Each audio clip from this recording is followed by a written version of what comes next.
দেখুন আজকে নিয়ে চলে এসেছি চিংড়ি মাছ। বন্ধুরা আমার মতো কে কে চিংড়ি মাছ খেতে ভালোবাসেন আমাকে কমেন্ট করে জানাবেন।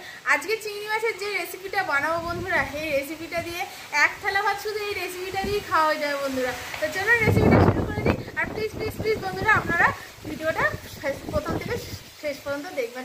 আজকে দেখুন বন্ধুরা এত সুন্দর হাওয়া দিচ্ছে, কি ভালো ওয়েদার বন্ধুরা। আজকে প্রথমে মাছগুলো আগে ছাড়িয়ে নেবো, খুব ভালো করে ছাড়িয়ে পরিষ্কার করে নিয়ে চলে এসেছি বন্ধুরা। আর দেখুন জামা কাপড় খুলতে মাছগুলো ওইটুকুনি হয়ে গেছে। তো মাছটার মধ্যে এবার লবণ আর হলুদ দিয়ে দেবো। এই রেসিপিটা করতে খুব একটা বেশি জিনিস লাগে না বন্ধুরা। এই দেখুন আমি এখানে লবণ আর হলুদ নিয়েছি, আর রসুন নিয়েছি, একটু পেঁয়াজ কুচি নিয়েছি, দুটো কাঁচা লঙ্কা নিয়েছি। আপনারা চাইলে এখানে শুকনো লঙ্কাও অ্যাড করতে পারেন, আমাদের বাড়িতে একটু শুকনো লঙ্কাটা কম খায় তাই আমি দিলাম না। আপনারা শুকনো লঙ্কা দিয়েও কিন্তু খেতে পারেন। আর সর্ষের তেল, ব্যাস এই কটা জিনিস দিয়ে হয়ে যাবে। এখানে দেখুন আমি উনুন জ্বালিয়ে কড়াটা বসিয়ে দিয়েছি। তো প্রথমে চিংড়ি মাছটা ভেজে নেব।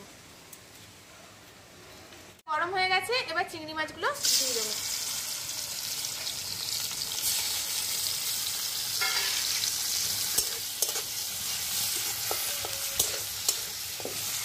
ভালো করে লাল লাল করে ভেজে নিয়েছি, এবার তুলে নেবো। এখানে কিন্তু চিংড়ি মাছগুলো খুব ভালো করে ভেজে নেবেন, কাছে থাকলে কিন্তু খেতে অতটা ভালো হবে না। আর এবার এর মধ্যে দিয়ে দেবো প্রথমে দুটো কাঁচা লঙ্কা আর রসুন কুচিগুলো।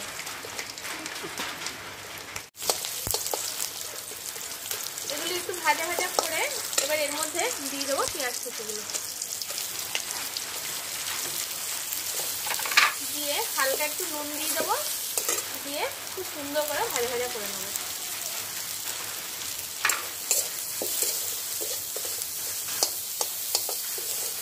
কাঁচা লঙ্কা আর পেঁয়াজটা খুব ভালো করে লাল লাল করে ভেজে নিয়েছি, এবার এটা তুলে নেবো। দেখুন বন্ধুরা আমার ভিডিও শ্যুট করতে করতে আজকেও কিন্তু বৃষ্টি এসে গেছে।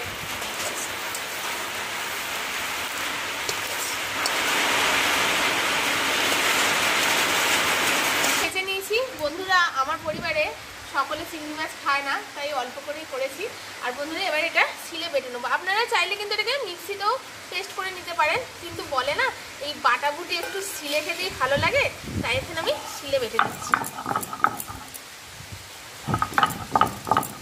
চিংড়ি মাছটা বাটার সময় কিন্তু একদমই জল দেবেন না, এরকম শুকনো শুকনো ভাবে বাটবেন। বন্ধুরা তৈরি হয়ে গেল আমার এই চিংড়ি মাছের ভর্তা। এই দিয়ে এক থালা ভাত একদম খাওয়া হয়ে যায় বন্ধুরা। এখানে দেখুন লেবু, নুন আর পেঁয়াজ কুচিও নিয়ে নিয়েছি। লেবু, নুন আর এই ভর্তাটা দিয়ে বন্ধুরা ভাত মাখিয়ে নিয়েছি। এত সুন্দর খেতে বন্ধু, দেখুন আমার জিভে জল চলে আসছে মাখতে মাখতেই বন্ধুরা। এর সাথে নিয়ে নেবো একটু পেঁয়াজ আর একটু কাঁচা লঙ্কা।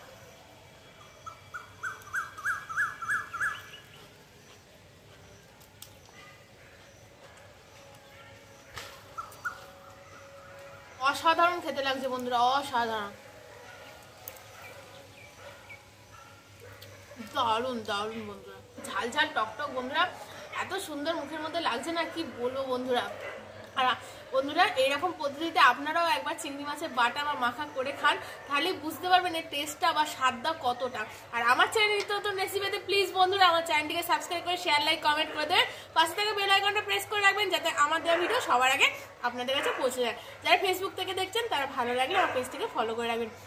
বন্ধুরা একটা সুখবর দিই, আমার 1000 সাবস্ক্রাইবার পুরো হয়ে গেছে। আপনাদের সকলের আশীর্বাদ ও ভালোবাসা এইভাবেই আমার পাশে থাকবেন বন্ধুরা। আবার একটা নতুন রেসিপি নিয়ে নেক্সট পর্বে আপনাদের সামনে চলে আসবো। আজকের মতো টাটা বন্ধুরা।